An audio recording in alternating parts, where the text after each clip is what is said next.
सोमनाथाय नमः।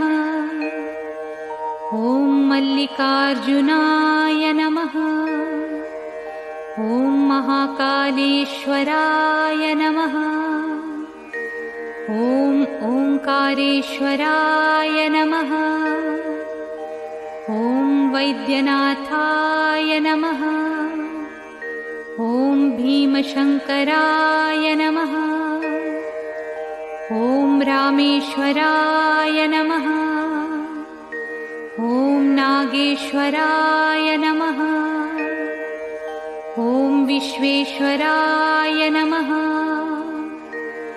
ॐ त्र्यंबकेश्वराय नमः। ॐ केदारेश्वराय नमः। ॐ भुस्मेश्वराय नमः।